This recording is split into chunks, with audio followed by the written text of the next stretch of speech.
Aba, ang dami mong pasalubong, iha. Alam mo, umuwi ka lang sapat na sa akin. Siyempre naman po, Lola, hindi ako papayag ng walang dala. Para po sa inyong lahat yan. 3 taon ka lang nawala pero ang kinis na ng balat mo.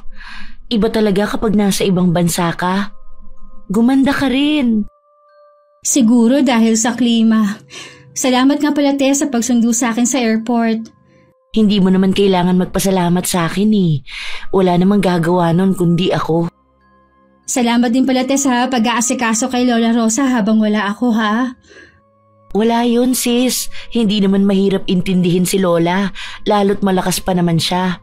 Sabi ko nga, sa bahay na lang namin siya tumira. Sabi mo nga malakas pa naman ako. Hindi ko kailangan makipisan at kaya ko naman ang sarili ko. Naisip ko nga na kuhanan kayo ng makakasama dito. Pasasahuran ko na lang. Dagdag gastos lang yan, apo. Mabuti pang ipunin mo na lang ang pera mo.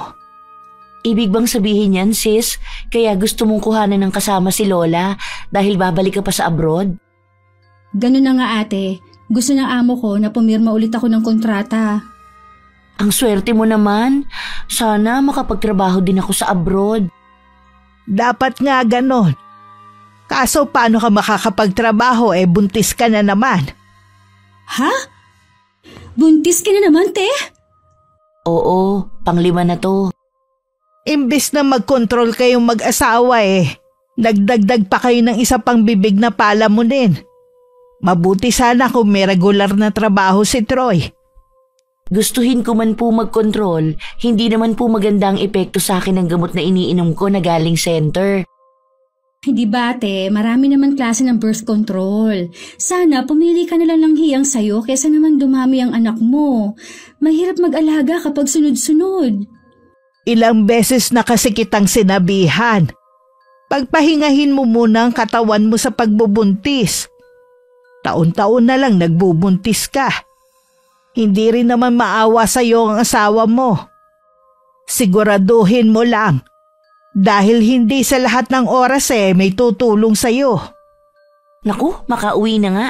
Baka hinahanap na ako ng mga bata Sis, salamat sa mga pasalubong mo ha. Tiyak na matutuwa ang mga pamangkin mo nito at si Troy. Sige ate, bukas na lang ulit tayo magkwentuhan.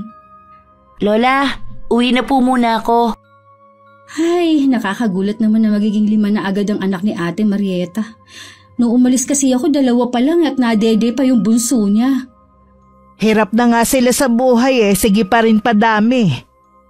Lagi pang katwiran ng kapatid mo Di ba sabi daw ng Diyos, humayo at magpakarami. Ginamit pa talaga ang pangalan ng Diyos para itama ang baluktot niyang katwiran. Wala namang masama kung magpakarami, basta kaya lang ibigay ang mga pangangailangan ng mga bata.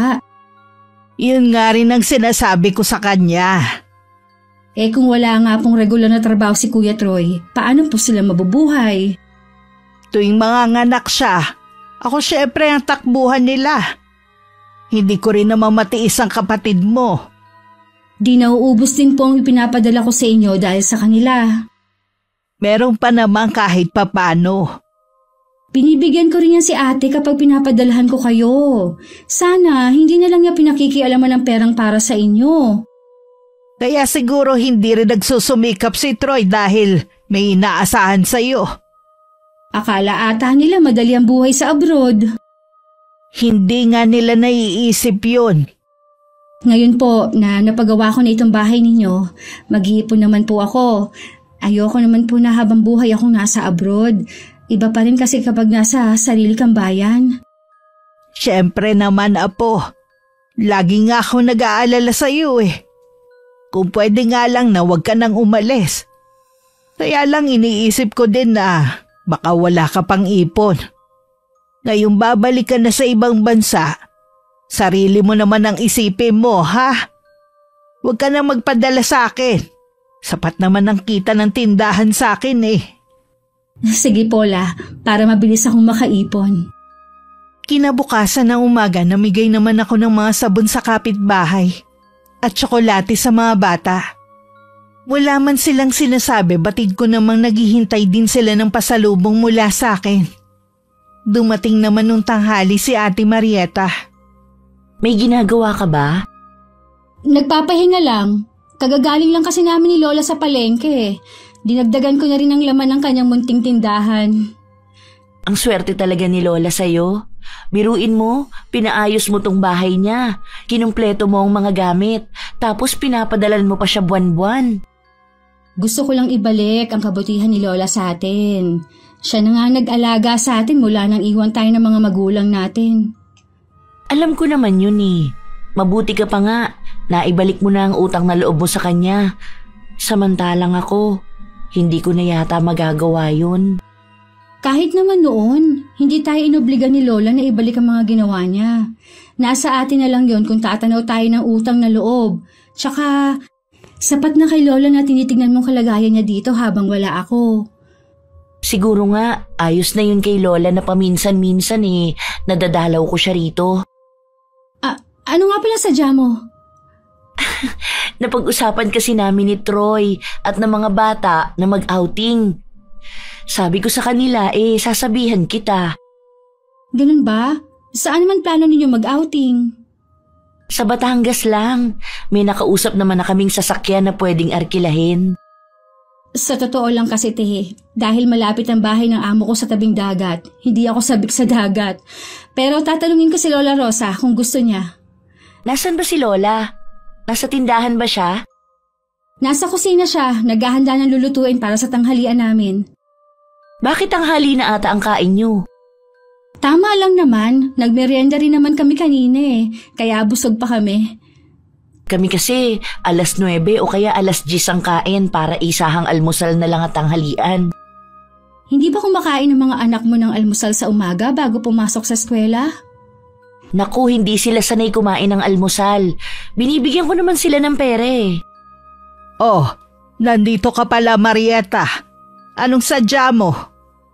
Kasi po, Lola, nagpaplano kami mag-outing. Sinabi ko na po kay Richelle. Tatanungin daw niya kayo kung gusto niyo. Kailan niyo ba plano? Bukas na sana, La. Bukas araw ng Sabado. Magbabayad sa akin ng mga trabahador na may utang sa akin sa tindahan Minsan lang naman to, La. Oo, minsan nga lang yan. Pero kapag ako tinakbuhan ng mga may utang sa akin, habang buhay na yon. Ayos lang ate, kung hindi nyo na kami isama. Sa totoo lang, mas gusto ko kasi magpahinga lang dito sa bahay kasama si Lola. Kasi gusto ni Troy na kasama kayo Baka namang gusto niya kaming kasama dahil si Richelle ang gagastos. Aba, mahiya naman kayong mag-asawa. Minsan lang naman po ito. Pagkatapos ng isang buwan aalis na rin si Richelle. Akala mo yata maraming perang uwi ang kapatid mo. Magbibigay na lang ako ng pandagdag sa outing ninyo, pero hindi na kami sasama ni Lola. Sige, sasabihin ko na lang sa asawa ko. Kitang-kita ko ang lungkot sa mukha ni Ate Marieta nang umalis. Naiiling naman si Lola Rosa na bumalik sa kusina. Sumunod naman ako sa kanya. Nagtampo po yata si Ate Marieta. Hayaan mo siya. Namimihasa sila mag-asawa Kaya hindi sila nagsusumikap dahil na rin umaasa sila sa iyo. Kung hindi man matuloy ang outing nilang mag-anak, magbibigay pa rin ako ng pera. Alam ko, Apo, na wala ka pang naiipon. Dahil sa pagpapagawa mo ng bahay natin at pagtulong sa kapatid mo. Ayos lang yun, La. Pamilya ko naman kayo ni ate. Walang kaso sa akin kahit maubos pa ang kita ko sa inyo. Naaalala ko kasi ang kapitbahay natin. Nag-abroad din siya para sa pamilya. Hindi niya inisip ang sariling kapakanan.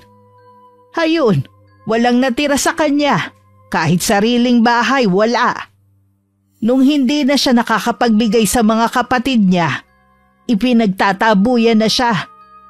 Ayoko mangyari yun sa'yo, Apo. Hindi naman habang buhay kasama mo ko. Kaya nga po babalik ulit ako sa abroad para makapag-ipon ulit. Plano ko rin pong bigyan si ate para magnegosyo siya. Sana lang ilagay niya sa tama ang ibibigay mo.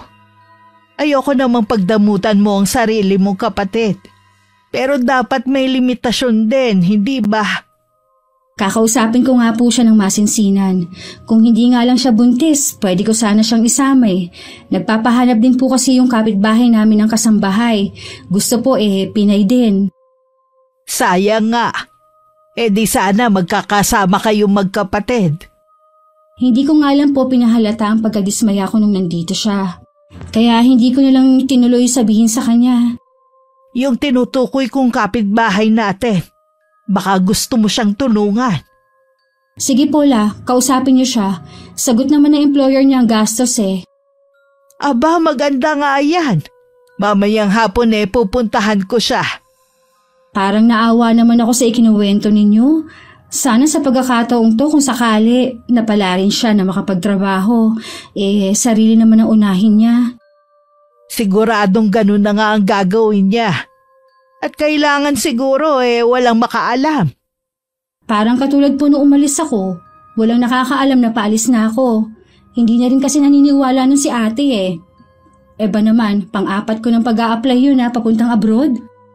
Naaalala ko pa nga kung paano kanya tawanan.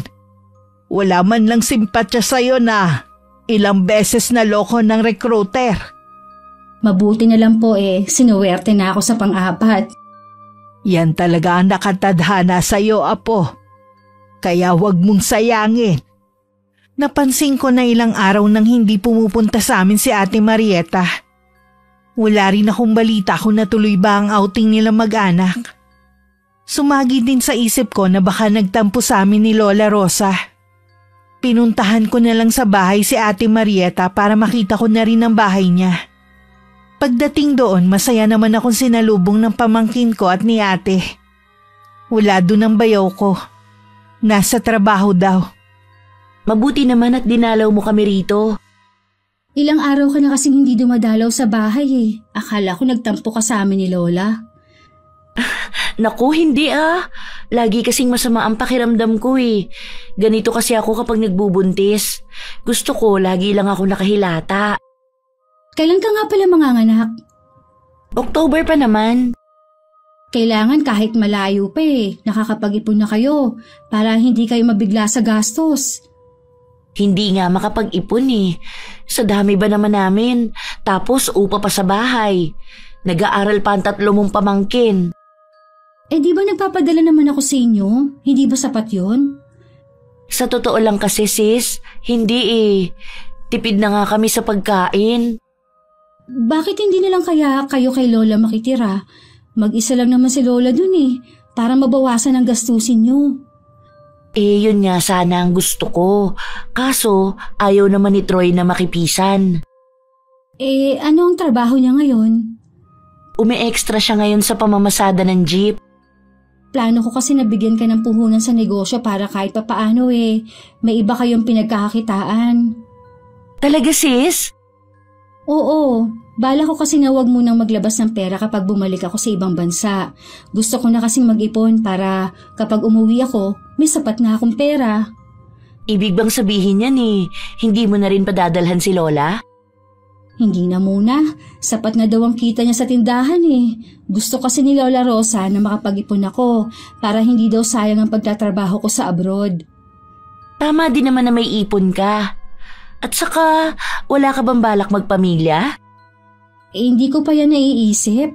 Tsaka kung sakali naman na hindi na ako makapag-asawa, nandiyan naman kay ni Lola Rosa. Oo naman. Tandaan mo, lagi lang kaming nandito. Pwede mo naman ituring ng mga anak ang pamangkin mo Mabalik tayo sa pinag-uusapan natin kanina. May naiisip ba kayong negosyo na pwede ninyong simulan? Maraming alam si Troy. Puhunan lang talaga ang wala sa amin. Sabihan mo lang ako kapag meron na kayong naiisip. Salamat sis Ang bait mo talaga. Sana lalo kang pagpalain ng Panginoon. Hindi na rin ako nagtagal sa bahay ni ate. Umuwi na rin ako agad para matulungan si Lola sa tindahan niya. Salamat Apo. Kumpleto na tong tindahan ko. Para natuloy tong grocery store. Alam ko po kasi na magiging masaya kayo kapag napuno ang tindahan nyo. Oo nga pala. Kumusta ang pag-uusap ninyo ng ate mo? Mag-uusap daw silang mag-asawa mamaya at saka ako kakausapin. Naaawa din naman ako sa kapatid mo. Kaya nga tuwing pumupunta rito hindi ko mahindian sa tulong na hinihingi. Kaya nga po gusto kong tulungan para kahit papaano guminhawa ang buhay nila. Basta apo, pagkatapos ng huling kontrata mo sa amo mo, umuwi ka na rito ha? Alam mo namang matanda na ako. Gusto ko ring makasama ka sa mga huling sandali ko sa mundong ito. Lola, marami pa po akong pangarap para sa ating dalawa. Huwag po muna kayo mawawala. Huwag ka mag-alala. Hihintayin ko ang pag-uwi mo. Mabilis lang naman po ang 3 taon. Pagkatapos po nun, hindi na ako aalis. Tuwing naiisip ko nga na, paalis ka na ulit, naiiyak na ako. Sa 1 linggo po bibilhan ko kayo ng sarili niyong cellphone ha, para lagi ko po kayo natatawagan. Gusto ko nga yan, para hindi na ako pumupunta sa bahay ng kapatid mo. Kaya lang apo hindi naman ako marunong gumamit ng cellphone. Hanggang TV lang ako. Huwag po kayo mag-alala. Bago ako umalis tuturuan ko kayo. Sige apo, turuan mo ko ha, para lagi kitang tatawagan. Opo Lola. Siya nga po pala. Ipapasyal ko rin kayo lagi habang nandito pa ako. Sayang ang kita ng tindahan natin. Bumawi na lang kayo sa mga susunod na araw. Gusto ko rin po kasi kayo makabanding. O sige, kung yan ang gusto mo. Pakiramdam ko ang bilis lang ng araw ng bakasyon ko. Inayos ko na rin ang mga dadalhin ko para wala akong makalimutan. Nakausap ko na rin ang kapitbahay namin. Sila na lang ng amo niya nag-uusap at ang agency na inaplayan niya para makaalis. Naibigay ko na rin ang perang kailangan ni Ate Marieta sa pagpapatayo nila ng negosyo. Ang bilis talaga ng oras. Ilang araw na lang paalis ka na ulit. Oo nga ate, lagi tuloy malungkot si Lola. Sa umpisa lang yan. Saka dadalaw-dalawin na lang namin siya rito. Ang bigat sa dibdib, naiiwan ko ulit siya. Kung hindi ka naman kasi aalis, anong mangyayari sa'yo rito? Sabi mo nga, wala ka pang ipon. Yun nga ang naiisip ko kaya kailangan ko talagang umalis para makaipon ako. Konting sakripisyo lang naman, mabilis lang ang 3 taon. Yun na nga lang ang iniisip ko. Maiba nga pala ako, napansin ko na may bagong cellphone si Lola Rosa. Ang mahal nun na. Marunong bang gumamit si Lola ng ganong cellphone?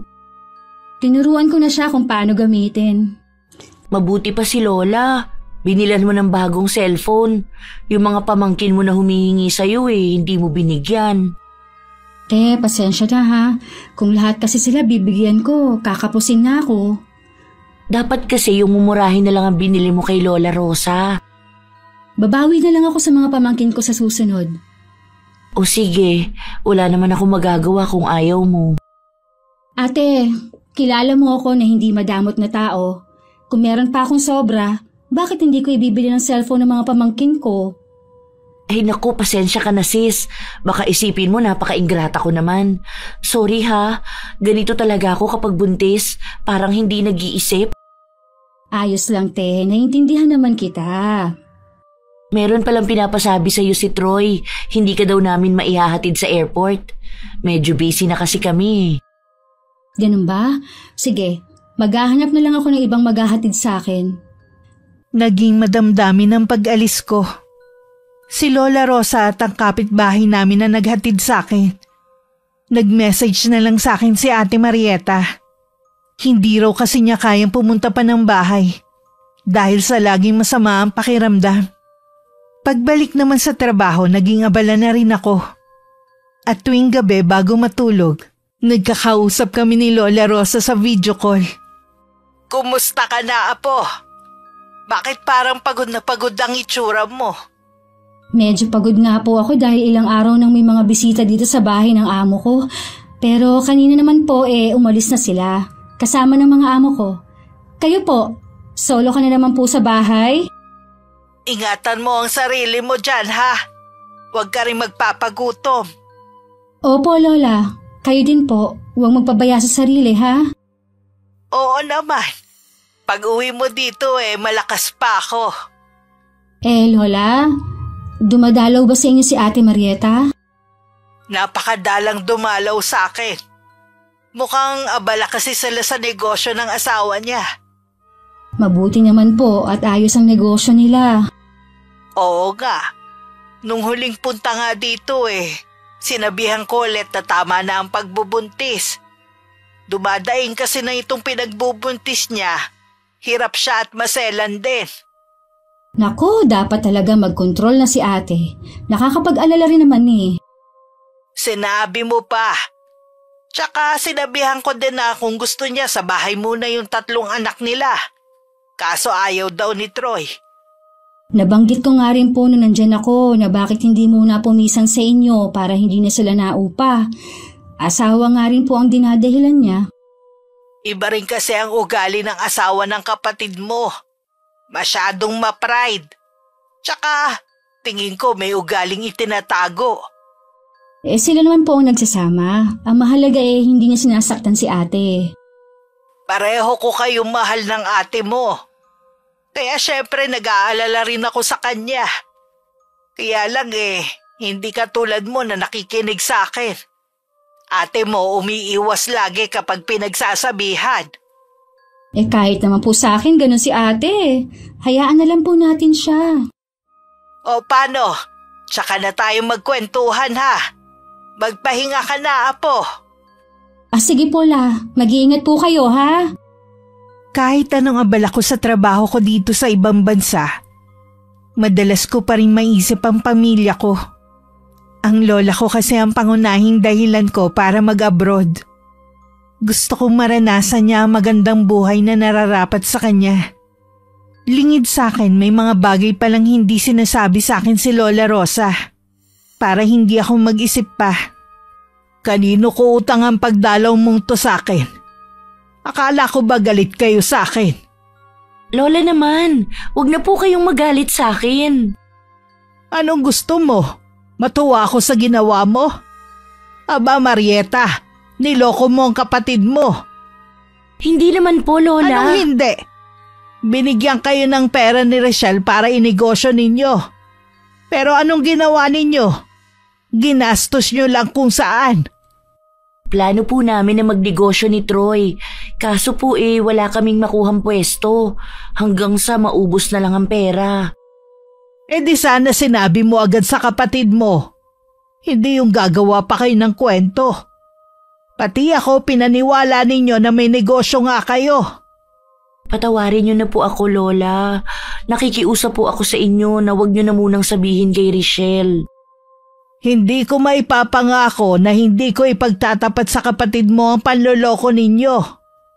Nagmamakaawa po ako sa inyo, Lola. Apo niyo rin po ako, hindi lang si Richelle.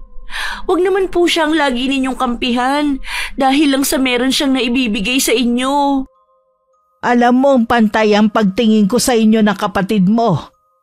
Kahit kailan hindi ako kakampi sa mali.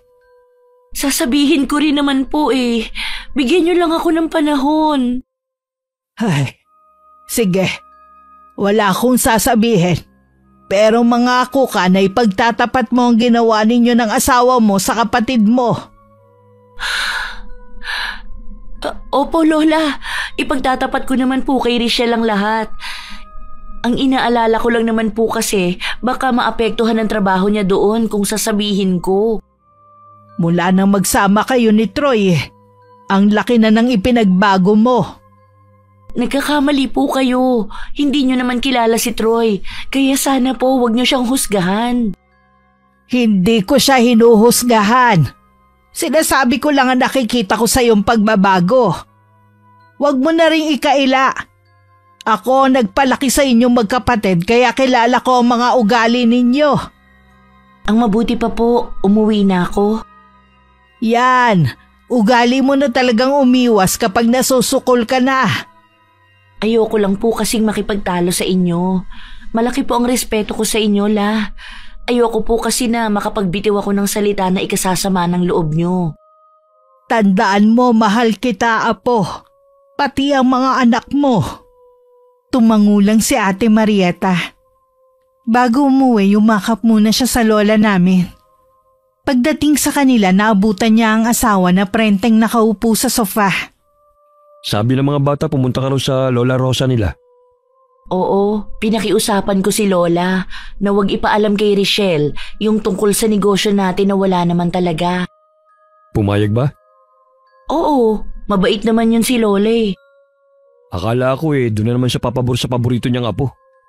Nag-aalala din siguro siya na kung magsusumbong siya, baka maapektuhan ang trabaho ni Richelle. Tiyak yun. Nakihiram ka ba sa lola mo ng pera para sa panganak mo? Masasabi ko ba yun kanina? Saka na lang kapag malapit na akong manganak. Kung makakahanap nga lang sana tayo ng bibili ng lupa ng pinsan ko magkakapera sana tayo. Wala naman kasi akong mahanap Huwag mo munang asahan yan. Baka nakapanganak na ako hindi ka pa rin nakakahanap ng bibili. Kaya nga Pero susubukan ko pa rin. Para hindi mo na kailangang manghiram pa sa lola mo. Bakit Biyernes Santo yung mukha mo? Nung magsabog yata ng swerte ang Diyos, nasalo lahat ni Richelle. Samantalang nung magsabog ng kamalasan, ako naman ang sumalo lahat. Pwede ka namang makiamot sa swerte ng kapatid mo Hindi naman tayo magigipit ng ganito kung pinapadalan pa niya tayo katulad ng dati. Kaya nga binigyan na niya tayo ng pangnegosyo dahil wala na siyang balak na magpadala. Gusto daw niya kasing makaipon. Pwede naman siya makaipon kahit nagpapadala sa atin Baka kamo na sulsulan ng lola niyo. Siguro nga. Biruin mo, ako ang pinatapos ng 4 na taon na kurso ng lola namin. Tapos siya 2 taon lang. Pero sa aming dalawa, siya pa talaga ang sinuwerte. Huwag kang mawala ng pag-asa. Darating din ang swerte natin. Sana nga. Dahil pagod na ako sa sitwasyon natin. Uy, oo nga pala.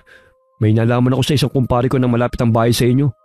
Kilala mo naman siguro si Melanie, yung kapitbahay niyo doon. Sa pagkakaalam ko, nakaalis na ulit siya papuntang ibang bansa. Alam mo ba kung bakit siya nakaalis? Dahil sa kapatid mo. Siya nagrekomenda sa magiging amo niya. Ang swerte nga Wala siyang naging gastos. Sagot lahat ng amo. Ha? Talaga? Si Richelle ang tumulong pala sa kanya? Mabuti pa yung ibang tao natutulungan ng kapatid mo. Siguro kung hindi ako buntis, baka sa akin niya yun inalok. Kung talagang gusto kanyang tulungan, maraming paraan. Sumama ang loob ni Ate Marieta sa nalaman. Hindi na lang niya yun ipinahalata sa asawa. Nang muli siyang dumalaw kay Lola Rosa, tinanong niya ang tungkol sa kapitbahay namin. Sumama ang loob ni Ate Marieta sa nalaman. Hindi na lang niya yun ipinahalata sa asawa. Nung muli siyang dumalaw kay Lola Rosa, tinanong niya ang tungkol sa kapitbahay namin. Ang kapatid mo nga ang nagrekomenda kay Melanie. Ikaw sana ang balak i-rekomenda ni Richelle. Kaya lang buntis ka nga. Sayang naman yun. Paano kasi taon-taon ka nagbubuntis? Kaya umiiwas tuloy sa iyo ang oportunidad. Huli na po itong pagbubuntis kong ito. Ayoko na talaga. Nako, narinig ko na yan dati. Totoo na po ito, La. Lalo't baka masies ako. CS baka mo? Bakit naman? Suhi po ang bata Pinahilot ko na nga po para umikot. Kaso ganun pa rin po ang posisyon niya. Ang mahal pa naman ng CS. Tapos malayo pa ang ospital dito sa atin. Yun nga po Siguro naman napaghandaan nyo na ang panganganak mo. Isa pa nga po yan sa pinoproblema ko Wala po kaming ipon. Ano? 9 na buwan mo yung dinala hindi nyo man lang pinaghandaan. Tuwing mga anak ka lagi na lang ganyan. Nag-iipon naman po kami ni Troy. Yun nga lang po, nagagastos din namin. Sana yung perang ibinigay sa inyo ni Richelle. Nagtira ka kahit magkano. Paano na yan? Kaya nga po nandito ako para sana manghiram. Kabuanan ko na po kasi. Ay, sabi na nga ba, sa akin ka na naman tatakbo. Kesa naman po sa iba ko lumapit. Di sa inyo na lang. Hindi naman sa pinagdadamutan kita. Mula nang hindi na ako pinadalhan ni Richelle sapat na lang ang kita nitong tindahan para sa akin. Bakit naman po kasi pumayag kayong hindi na padalhan ni Richelle? Ako ang may gusto na wag na akong padalhan. Ang dami na niya kasing nagastos. Naipagawa niya ang bahay na to at ang tindahan. Wala na akong mahihiling pa. Hindi naman siguro lingid na sa inyo din ng mga bata na pupunta ang ipinapadala niya sa akin noon. Lola, paano kaya yan? Wala na po akong malapitan. Sana naman kasi matuto ka na sa buhay. Kung hindi ka naaawa sa sarili mo, maawa ka sa mga anak mo. Kaya nga po huling pagbubuntis ko na talaga to. Maawa na kayo, La. Pangako po makikinig na ako sa inyo. Hindi na po magiging matigas ang ulo ko. Sana noon mo pa ginawa yan. Malungkot na umuwi si Ate Marieta. Noon lang kasi siya tinanggihan ni Lola Rosa. Masyado kasi siyang umasa na katulad ng dati. Tutulungan siya ng lola namin. Excited naman ang asawa niya nung dumating siya. O ano? Nakahingi ka ba ng pera kay Lola Rosa? Binigyan niya lang ako pero hindi sapat para sa panganganak ko. Ha? Anong ibig mong sabihin? Kailangan mo pa rin humanap ng pera. Sinubukan ko nang manghiram sa mga kakilala at kamag-anak ko . Wala din sila. Paano kung hindi umikot ang sanggol sa tiyan ko? Troy, hindi biro ang mag-CS. Ang mahal ng babayaran natin. Humiram ka kaya muna sa kapatid mo. Di malalaman niyang niloko lang natin siya. Kaya nga binigyan niya na tayo ng pangnegosyo dahil wala na siyang balak padalan tayo. Bakit naman kasi kung kailan kailangan natin ng tulong ng lola mo? Tsaka naman siya nagdamot. Hindi na rin kasi siya pinapadalhan ni Richelle. Siya daw mismo ang humiling nun. Sumasakit tuloy ang ulo ko. Akala ko naman may solusyon na tayo sa problema natin. Yun nga rin ang akala ko . Tingin ko nga wala talagang pera si Lola. Nakakaawa naman kung pipigain ko. Bakit ba wala tayong kaswerte-swerte? Baka kulang lang tayo sa pagsusumikap.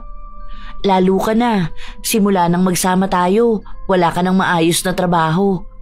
Nakakaranas lang kami ng kaginhawaan kapag nagpapadala si Richelle sa amin. Huwag mo naman akong sumbatan na wala akong nagagawa sa pamilya natin. Wala naman talaga . Tingnan mo, ako pa rin ang gumagawa ng paraan kung paano magkakapera. Gagawa nga ako ng paraan . Ang mabuti pa, ibenta mo na lang lahat ng gamit dito sa bahay. Saka na lang tayo ulit bumili. Susubukan ko muna manghiram ulit. Alis muna ako. Gumawa ka talaga ng paraan dahil kung hindi, magbebenta ako ng gamit natin. Nagngingit-ngit naman ang kalooban ni ate. Parang gusto niyang pagsisihan na inubos lang nilang pamilya ang perang ibinigay ko. Umuwi ring bigo ang asawa niya na walang nahiraman. Nung manganganak na si Ate Marieta, tinawagan niya ang lola namin. Si Lola Rosa pa rin ang gumawa ng paraan kung paano masusolusyonan ang problema nila. Talaga po, La? Nasiya si ate? Oo, apo. Suhi kasi yung bata . Kumusta naman sila? Ayos naman sila mag-ina. Hindi pa ba kayo nagkakausap ng mga nakaraan? Hindi pa po, Lola . Busy din kasi ako dito. Ayos lang po ba kayo dyan? Hindi ba kayo nagkukulang? Huwag mo kong intindihin, apo. Sapat sa akin ang kinikita ng tindahan. Excited na nga po ako makauwi dyan sa atin. Iba talaga kapag nasa sarili kang bansa. Oo naman. Kaya nga para hindi masayang ang pagtatrabaho mo dyan, mag-ipon ka para sa sarili mo. Opo, Lola. Yun talaga ang plano ko. Oo nga pala. Nabanggit ng ate mo si Melanie. Hindi ko alam kung paano nila nalaman na ikaw ang naging tulay para makaalis yung kapitbahay natin. Parang nagtatampo nga eh. Sa kanya ko nga po di ba iaalok yun, kaso nga po buntis naman siya. Yun nga ang sabi ko. Tsaka, pinayuhan ko na tama na ang pagbubuntis niya. Naaawa na kasi ako sa mga apo ko eh. Minsan dito sa akin nanananghalian dahil walang baong pagkain. Hikahos pa rin po ba sila hanggang ngayon? Kumusta naman po ang negosyo nila? Wala kasi akong balita eh. Baka hindi pa ganun katatag. Alam mo naman ang negosyo. Kita mo nga tong tindahan natin. Taon na bago pa nabawi ang puhunan. Sa bagay nga po, kapag nakauwi ako dyan, makikisosyo na lang ako kina ate sa negosyo nila. Tingin ko apo, mas maigi kung magsarili ka na lang. Para wala kang maging problema balang araw. Bakit naman po, Lola? Kapatid ko naman si ate, hindi naman siguro ako nung lolokohin. Ang ate mo, hindi. Pero paano ang asawa niya? Wala talaga akong tiwala sa taong yun. Doon pa mabigat na ang dugo ko sa kanya. Ikaw talaga, Lola. Hanggang ngayon ba naman ayaw niyo pa rin kay Kuya Troy? Mahirap kasing ipaliwanag, apo. Basta habang tumatagal pabigat ng pabigat ang loob ko sa kanya. Baka po kasi dahil iniisip nyo, wala na siyang ginawa kundi buntisin si ate. Isa pa nga yun, iha. Sana nag-iisip din siya. Huwag niyo na po silang intindihin. Hayaan niyo na lang sila sa buhay nila, basta hindi nila kayo ginugulo para hingan ng pera. Oo nga, apo. Sa mga anak na lang naman nila ako may pakialam dahil hindi ko nga matiis. Susubukan ko ring matawagan si Ate Marieta para makamusta din.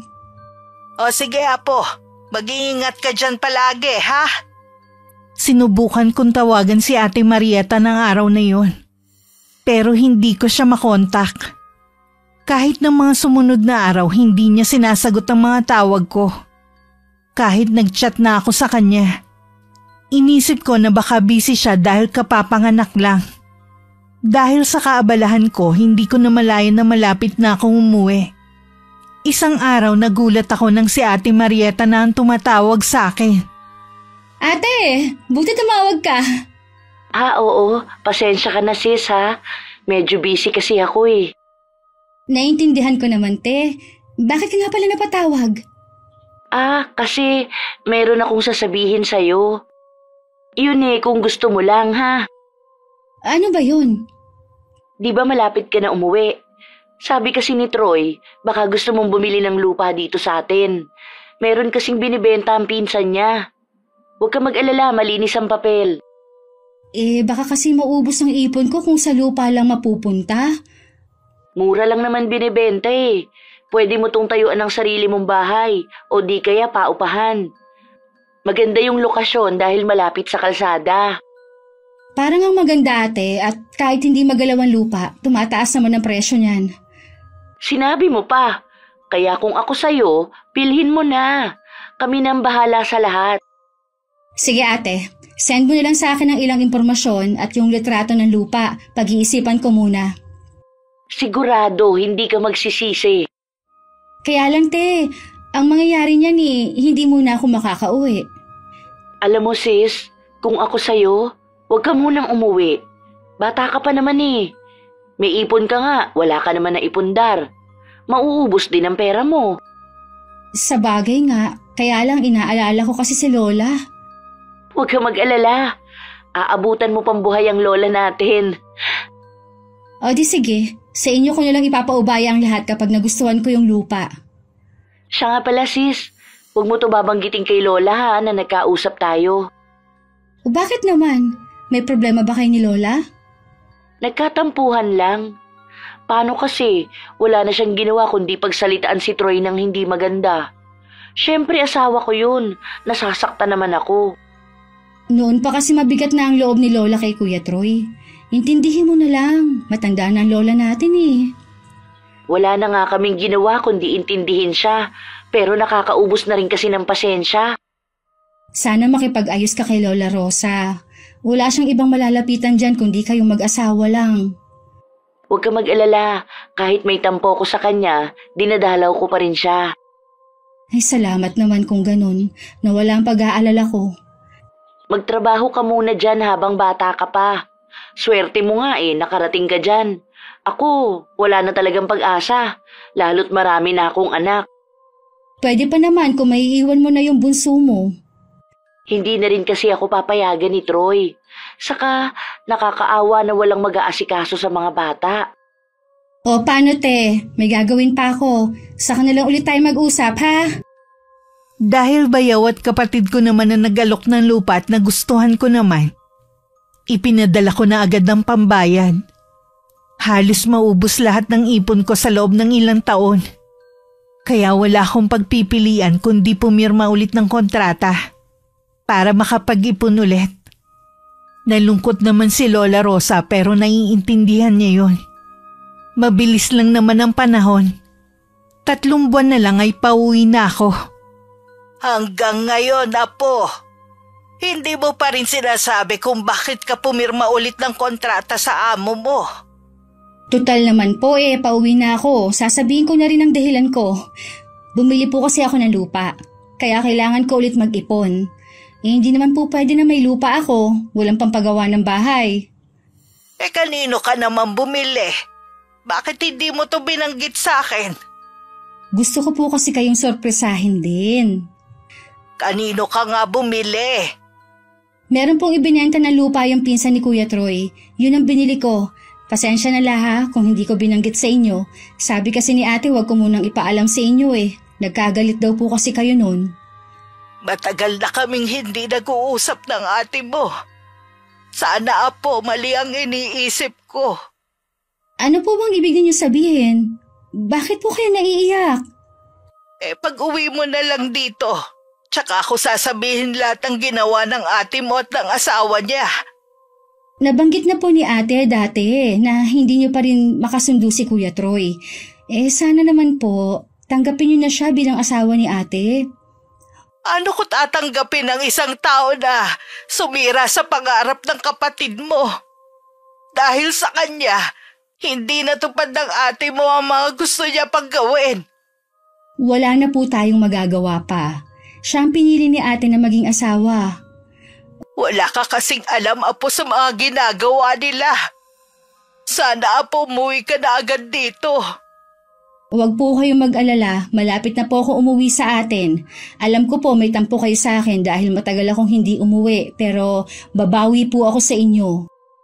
Namimiss na kasi kita Ako rin po, Lola. Konting tiis na lang po magkakasama na rin tayo. Kung pwede nga lang hilahin ng mga araw para bukas nandito ka na. Kung pwede nga lang po, Lola Ilang araw ko na po palang hindi nakokontak si ate. Papasundo sana ako sa airport. Huwag mo na siyang tawagan pa. Ako na lang ang bahala kung sino ang susundo sa'yo.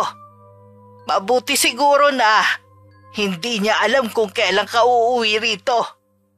Mukha talagang seryoso naging alitan ninyo ni ate Hindi ko mapapatawad ang kapatid mo sa ginawa nila. Ano po ang nangyayari talaga? Bakit nung huli kong nakausap si Ate Marieta, sabi niya nagkaayos na kayo? Sabi lang niya yon para linlangin ka. Huwag kang magtitiwala sa kapatid mo.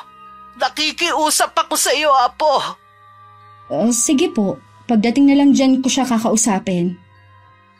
Nang matapos ang pag-uusap namin ni Lola Rosa, napaisip ako ng malalim. Tila meron silang tinatago sa akin ni Ate Marieta. Lalo tuloy ako nasabik na umuwi na. Samantala, hindi na rin napigilan ni Lola Rosa. Napuntahan sina ate para kumprontahin. Lola Rosa, napadalaw po kayo. Pwede bang tumuloy? Pwede naman po. Pasok po kayo. Ang ganda ng bahay ninyo. Nagtataka pa rin ako kung paano kayo nakapagpagawa. May pera naman po si Troy. Ha! May pera ba ka mo? Napakasinungaling mo! Lola, bakit niyo po ako sinampal? Anong kasalanan ko? May gana ka pa talagang magtanong? Akala mo ba hindi ko malalaman? Ang tagal nyo nang niloloko si Richelle. Nagpapakahirap ang kapatid mo sa ibang bansa samantalang ikaw. Nagpapakasasa sa perang hindi mo naman pinaghirapan. Kung ang tinutukoy niyo po yung perang binigay niya sa amin para ipang negosyo, ibabalik naman po namin yun sa kanya. Hindi lang yon.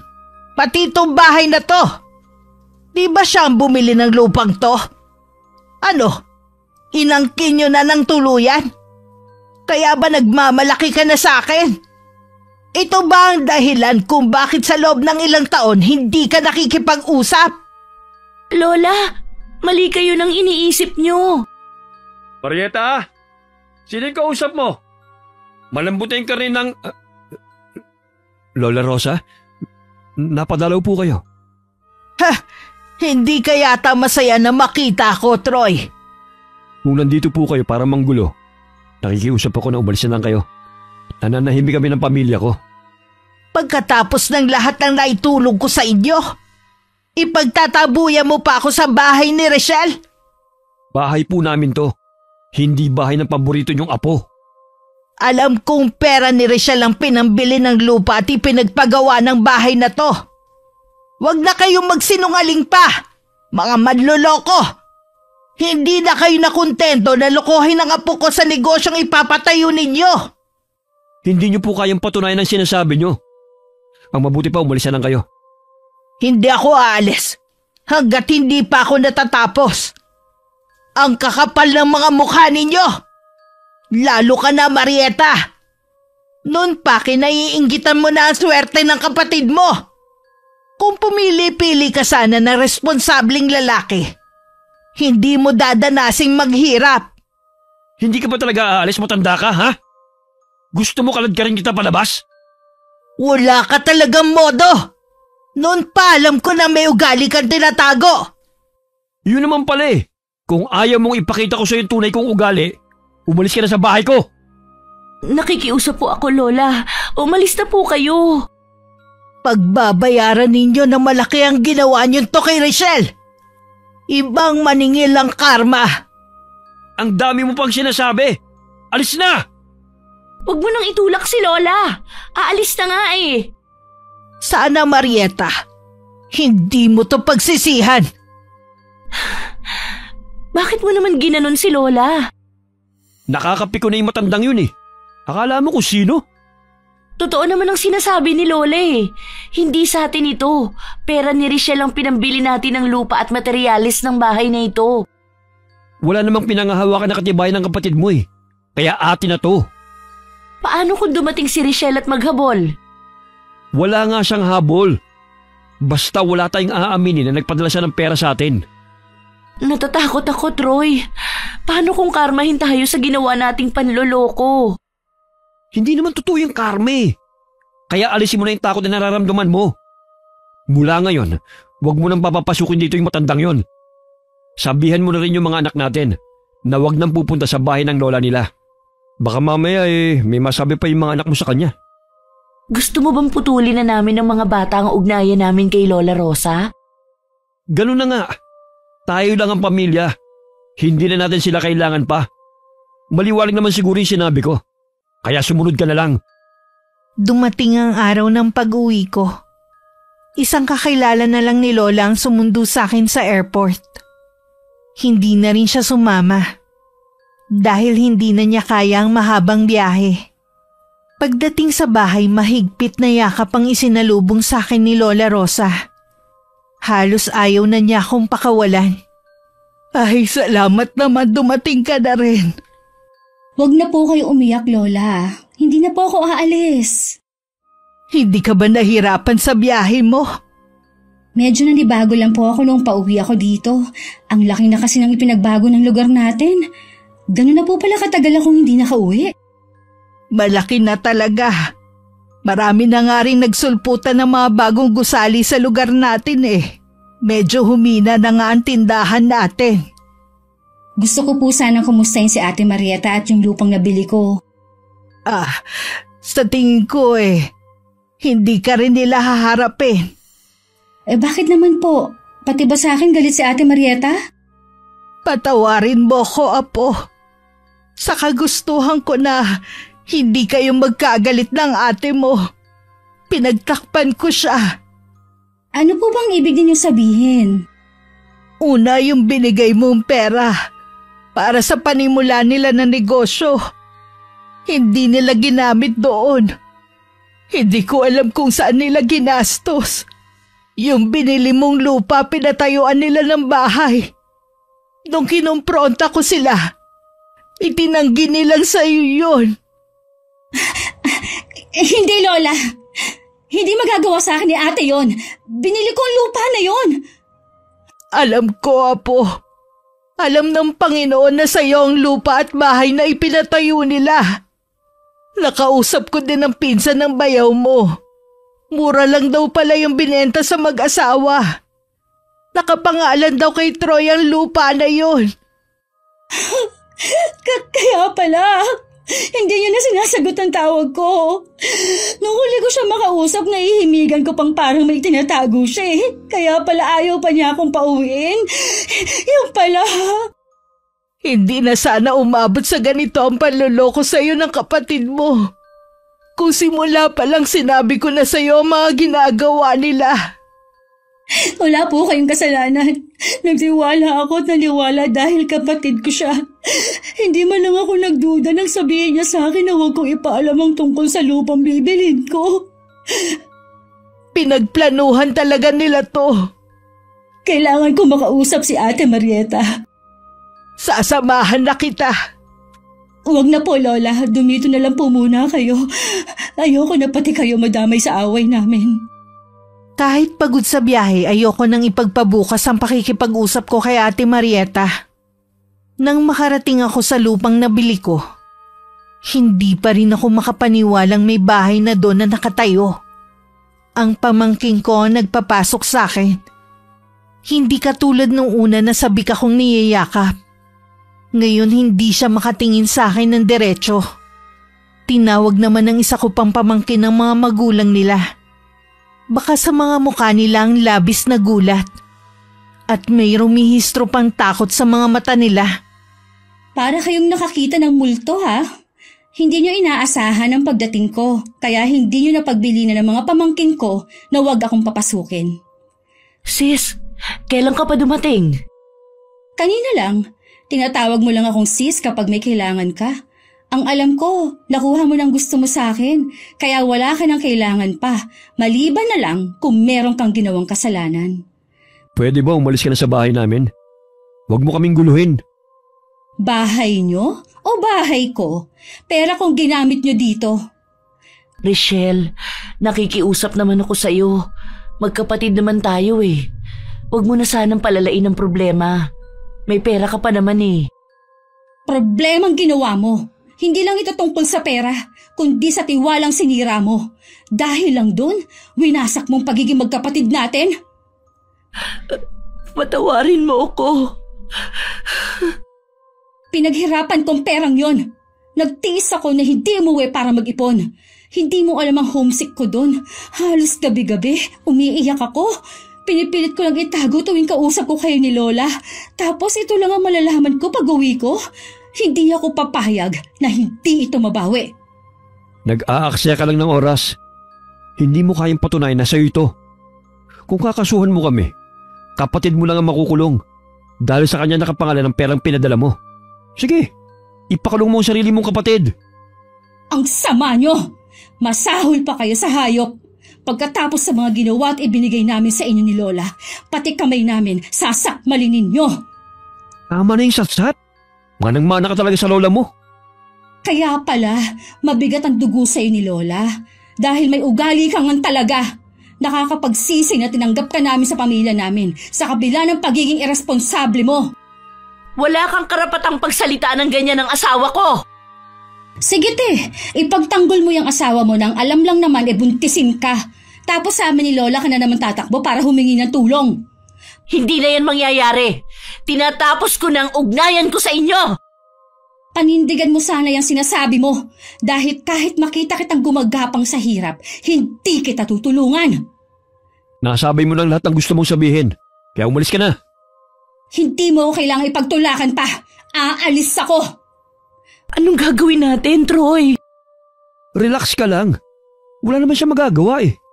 Tsaka kapatid ka niya. Hindi niya magagawang kasuhan ka. Habang pauwi, umiiyak ako. Wala na akong pakialam kung pinagtitinginan ako ng mga tao. Pagdating sa amin, mahigpit kong niyakap si Lola. At sa kanya ko ibinuhos lahat ng galit at sama ng loob ko. Ilang oras din akong hindi makausap at wala ring ganang kumain. Nung gabi medyo gumaan na ang pakiramdam ko. Dahil naiyak ko na lahat ng bigat ng dibdib ko. Naroon pa rin ang galit ko at hindi na yun mawawala. Kung ano ang plano mo, susuportahan kita. Wala na po akong balak maghabol. Bahala na ang karma sa kanila. Mula ngayon, wala na akong kapatid. Nalulungkot ako na umabot sa ganito ang nararamdamang inggit ng kapatid mo. Nagpasulsul pa siya sa asawa niya. Siya naman ang pumili sa kapalaran niya. Bakit siya may inggit sa akin? Ang ugali ng kapatid mo nakuha niya sa inyong ina. Maraming gustong makuha pero ayaw magsikap. Mula po ngayon, hindi na siya maaaring tumuntong sa bahay na ito. Wala na rin siyang makukuhang tulong sa atin. Kung sakali man, wala na rin ako may tutulong pa sa kanya. Mahina na rin ang tindahan ko. Dahil marami ng tindahan dito sa atin. Gusto ko na ngang isara eh. Napapagod na rin ako. Ako na pong bahala sa inyo, Lola. Huwag niyo nang isipin ang mga gastusin dito sa bahay. Lahat ng gusto niyo, ibibigay ko. Ang makasama ka lang, Apo. Sapat na sa akin. Hindi ko kailangan ng material na bagay. Ganun din po ako. Pero syempre po, gusto ko rin na maranasan ninyo yung maginhawang buhay. Sige, ikaw na ang bahala sa bagay na yan. Siya nga po palala, ipamigay niyo na lang po ang mga pasalubong sa mga kapitbahay natin. Nakita ko nga ang daming tsokolate. Siguradong matutuwa ang mga bata. Hindi mo ba bibigyan ng mga pamangkin mo? Kung pupunta po sila dito. Isa pa nga yan. Kahit sila hindi na pumupunta rito. Minsan nakasalubong ko sila sa daan. Umiwas naman sila sa akin. Manang-mana sila sa mga magulang nilang walang utang na loob. Mga bata pa kasi. Baka pinagsabihan ng mga magulang. Natural na susunod sila sa kanila. Hindi habang buhay, magmamalaki sila. Oo nga. Sana wag nang madamay ang mga apo ko sa mga ginawa ng mga magulang nila. Napansin ko nga po palala, malaki ang siya ni ate. Pang-ilan na po yun? Pang-7 na yun. Hay, nung nagbubuntis siya sa pang-5 niya, sinabi niya na huli na yun. Pero tingnan mo naman, nasundan pa ng 2. Hindi na naawa sa kanyang katawan. Hindi na nga po kahit sa mga anak. Pasensya na kayo sa sasabihin ko na wala na rin po ako ng amor sa mga pamangkin ko. Hindi mo naman kailangang idamay ang mga pamangkin mo. Ayoko po sana kaso itong nararamdaman ko eh. Pati sila madadamay sa galit ko sa mga magulang nila. Naiintindihan ko ang nararamdaman mo. Pero sana balang araw mawala ang galit mo kahit sa mga bata. Panahon na lang po ang makakapagsabi. Sa kabila ng pagpapaubaya ko sa kapatid ko, hindi pa rin ako matahimik. May mga gabing hindi ako makatulog. Iniisip ko ang lahat ng ginawa kong kabutihan sa kanya at sa pamilya niya. Kay Melanie ko sinasabi ang lahat ng mga hinaing ko. Kahit siya nagagalit sa ginawa sa akin ni ate. Magsabi lang daw ako kung gusto kong gumante. May paraan daw siya kung paano. Naging palaisipan naman yun sa akin. Oh, bakit tamilmil kang kumain? Wala po kasi akong ganang kumain. Ano bang gusto mong ulam? Ipagluluto kita ng kahit anong gusto mo. Kahit ano, lahat naman po ng luto ninyo masarap. Sadya lang po talagang wala akong gana. Hanggang ngayon apektado ka pa rin sa nangyari. Hindi naman po kasi ganun kadali nakalimutan ang ginawa ng kapatid ko at ng asawa niya. Hindi lang po ito tungkol sa pera, kundi sa tiwalang sinira nila. Kalat na kalat nga dito sa lugar natin ang ginawa nilang mag-asawa. Nagtataka naman ako kung paano nalaman ng mga tao. Kahit ano po ang pagtatago nila, lalabas po talaga ang baho nila. Sa bagay nga, wala ka talagang maitatago sa mga taga rito. Oo nga pala, nagpapasalamat sa iyo mga kapitbahay natin. Napaaga raw ang pamasko nila sa iyo. Minsan, mas maigi pang ibang taong tulungan kaysa sa sariling dugo. Totoo yun. Habang buhay pa silang tatanaw ng utang na loob sa iyo. Siya nga palala, aalis po ako ngayon ha. Sandali lang po ako. Saan ka naman pupunta? May kakausapin lang po ako nakakilala. O sige, mag-iingat ka ha. Magdala ka ng payong. Napakatindi pa naman ng sikat ng araw ngayon, kahit sa hapon. Opo, huwag na rin po pala kayo magluluto. Sa labas na lang po ako bibili ng pagkain natin. Kala ko nga sana na magsaing na lang. Ang dami pa kasi nating ulam eh. Ipamigay niyo lang po yan sa kapitbahay natin. Mabuti pa nga kaysa masayang. Gumayak na rin ako para umalis. Kalahating oras pa lang ako nakakalis nang dumating naman ang kapatid ko. Hinahanap niya ako. Kaalis lang niya. May kakausapin daw siyang tao. Anong oras po kaya siya babalik? Sabi niya sandali lang daw siya. Pwede po bang pagsabihan ninyo ang apo ninyo na tigilan ang pagkakalat ng tungkol sa lupa na inangkin daw naming mag-asawa?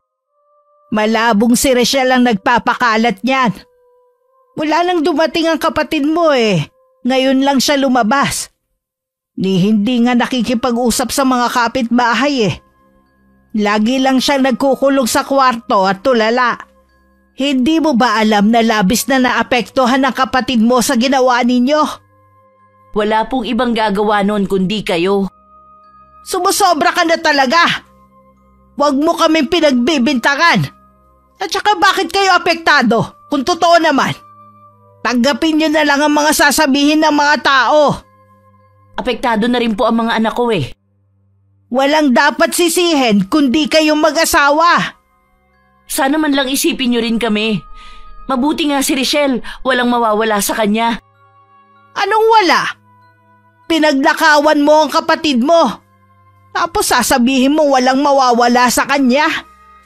Hindi niyo naman po kayang patunayan yan Ibigay na lang sana niya sa akin. Hindi naman ako ibang tao Alam mong hindi madamot ang kapatid mo. Pwede kang humingi sa kanya pero anong ginawa mo? Niloko mo siya. Masyado ka kasing nagpapauto sa asawa mo. Hayan na naman kayo Nasasaktan din po ako sa sinasabi niyo sa asawa ko. Kung lagi mong kakampihan ng asawa mo, itong tandaan mo. Hindi ka na makakalapit sa akin kahit kailan. Wala na akong pera at wala na ring tindahan. Wala na akong mapagkukunan para itulong sa'yo.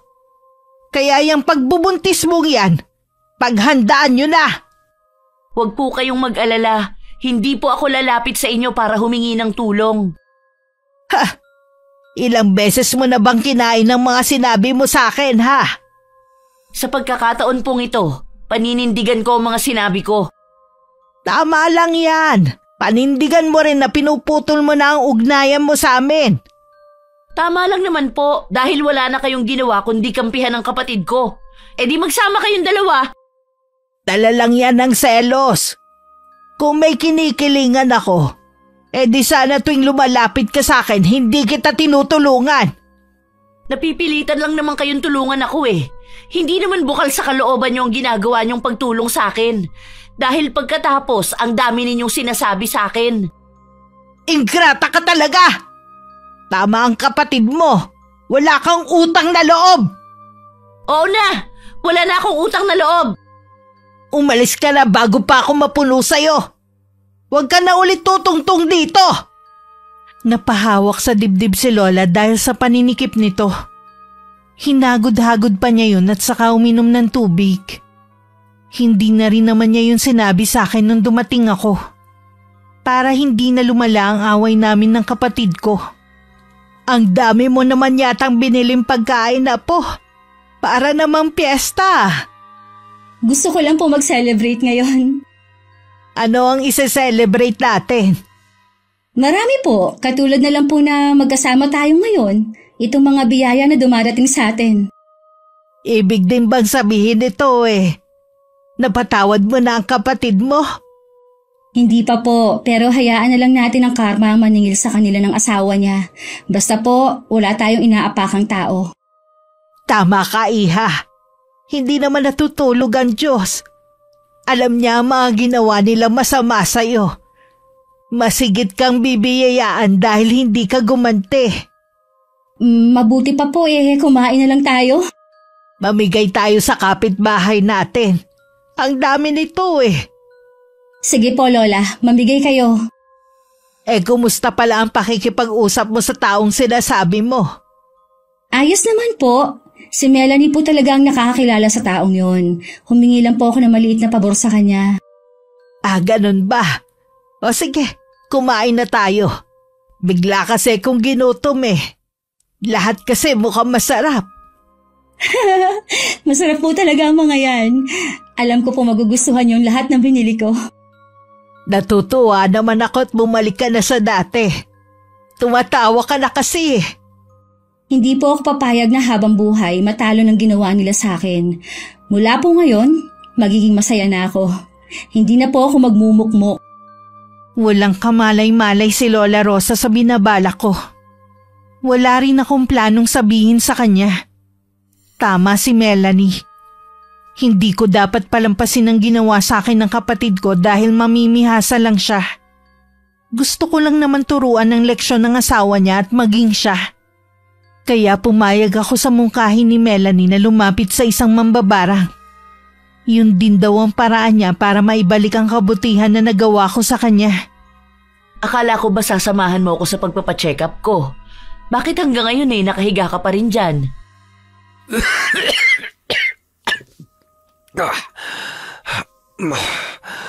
Masama kasi ang pakiramdam ko Okay ka pa naman kahapon Kanina pa to nung pagising ko Meron pa dyan gamot. Uminom ka na muna.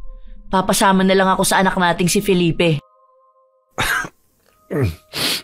Mabuti pa nga.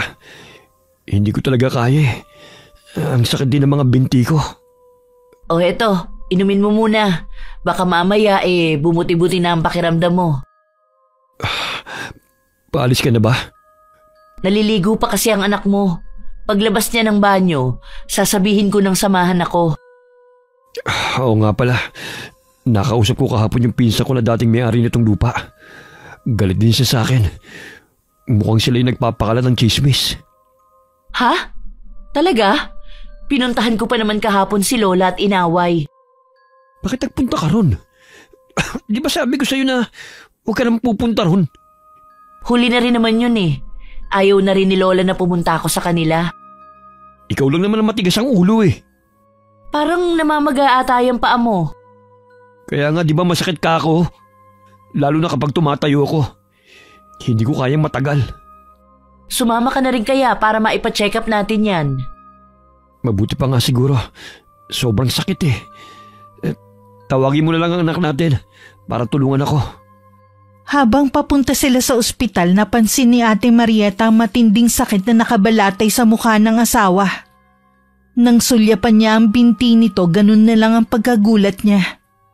Dahil nagmistulang nabubulok yon na nilalabasan pa ng maliliit na uod. Halos bumaliktad ang sikmura ng ate ko. At iniiwas na lang ang mga mata rito. Pagdating sa ospital, nakalimutan na niya ang pagpapacheck up dahil sa kalagayan ng asawa. Lalo sila nanlumo nang malamang hindi na kayang isalba ang kanang binti ng asawa. Kailangan daw yun putulin para hindi na kumalat ang impeksyon. Tanggapin mo na lang. Wala naman tayong magagawa Kesa naman sa mamatay ka. Alalahanin mo, magpipito na ang mga anak natin. Hindi ko kakayanin na walang katuwang. Paano kasi nangyari to? Bakit ang bilis na bulok? Tapos inuud pa. Hindi kaya may bumabarang sa akin? Hindi ko alam. Sumunod na lang tayo sa doktor. Yun ang paraan para maisalba natin ang buhay mo. Hindi ko kaya maputulan ng binti. Sige, kung ayaw mo, maghanap ka ng albularyo kung sa tingin mo binabarang ka. Baka bago ka pa makahanap binawian ka na ng buhay. Iisang tao lang pwedeng gumawa nito. Ang Lola Rosa mo. Huwag mo nga pagbibintangan naman babarang ang lola ko. Wala sa lahi namin yan. Kung hindi ang lola mo, malamang ang kapatid mo. Kilala ko si Richelle. Hindi niya yun magagawa. Hindi nga yun naniniwala sa mga ganyan. Kahit ano pang sabihin mo, sila lang ang naiisip kong gagawa nito. Naputol ang pag-uusap ng mag-asawa nang dumating ang dalawang nurse para dalhin na sa OR ang bayaw ko. Sabi nila kalaban nila ang oras. Kapag hindi pa nila ginawa ang operasyon, baka maging huli na ang lahat. Hindi rin kasi tumatalab ang mga antibiotic. Mula nang mawalan ng kanang binti ang bayaw ko, lagi nang mainit ang ulo niya. Naubos na rin ang ipon nila at kabuanan na rin ng kapatid ko. Kahit labag sa loob, nilunok na lang ni Ate Marieta ang pride niya at pumunta sa amin. Anong ginagawa mo dito? Akala ko ba hindi mo na kami tinuturing na pamilya? Nandiyan na ba si Lola? Nagpapahinga siya, hindi siya maaaring abalahin. Makikiusap sana ako na kung maaari, makuha ko na ang share ko dito sa bahay na ito. Ano ka mo? Share? Buhay pa nga si Lola. Hinihingi mo na ang mana mo? Kailangan ko kasi ng pera para sa panganganak ko. Nabalitaan mo naman siguro ang nangyari sa asawa ko. Oo, nabalitaan ko nga. Ipinagkakalat niyo pa na kami ang nagpabarang sa kanya. Wala namang kasing gagawa nun kundi kayo. May katibayan ka ba? Wala, pero... Wala naman pala Pasalamat na nga lang siya, hindi siya namatay. Di ba? Nakamamatay ang barang? Hindi mo man aminin, nararamdaman ko na may kinalaman ka. Nakikita ko sa mga mata mo yun. Kung naparito ka para pagbintangan ako, mabuti pa umalis ka na. Gusto kong kausapin si Lola. Lola! Lola!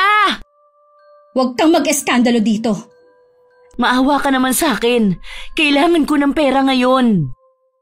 Ibenta mo yung bahay ninyo. Hindi pwede. Wala na kaming mapupuntahan. Tanggapin mo na lang siguro na yan ang karma ninyo sa mga ginawa ninyong kasalanan sa akin. Nagmamakaawa naman ako sa'yo. Kahit man lang para rito sa pamangkin mo. Pasensya ka na, ate. Hindi ko na kasi maramdaman yan. At para hindi ka na umasa pa, ang bahay na ito, sa akin lang ipinamana ni Lola. Kasi ako naman daw ang nagpagawa. Hindi totoo yan! Hindi yan gagawin ni Lola!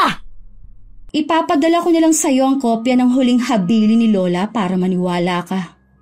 Marahan ko pang itinulak si Ate Marieta palabas ng bahay namin. Nang sumunod na araw, kumausap ako ng mga tao na gagawa sa bakod. Gusto ko kasing pataasin yun at lagyan ng gate. Nabalitaan na lang namin ni Lola na namatay ang sanggol sa sinapupunan ni Ate Marieta dahil sa komplikasyon.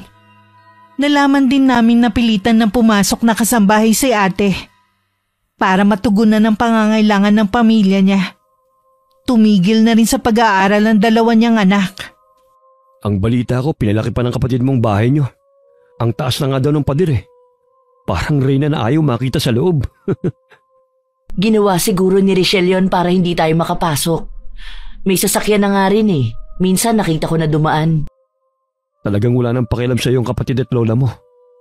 Balita ko nag-uulyanin na si Lola. Kaya siguro kontrolado siya ng kapatid ko. Kahit man lang sana sa mga bata. Alangan namang hindi natin pagtapusin ang mga yan ng high school. Anong gagawin ko? Hindi naman sapat ang kinikita ko kahit sa pagkain natin. Siguro ito na yung karma natin. Naaalala ko nang sabihin ni Richelle na kahit gumapang ako sa lupa, hindi niya ako tutulungan. At ang sinabi ni Lola, pagbabayaran natin ang mga ginawa natin. Ito na yun. Tama ka nga. Kung anong ginawa nating kasamaan, Yun ang inaani natin ngayon. Susubukan ko pa rin humingi ng kapatawaran sa kapatid ko. Wala na akong pakialam kung tutulungan ba niya tayo o hindi.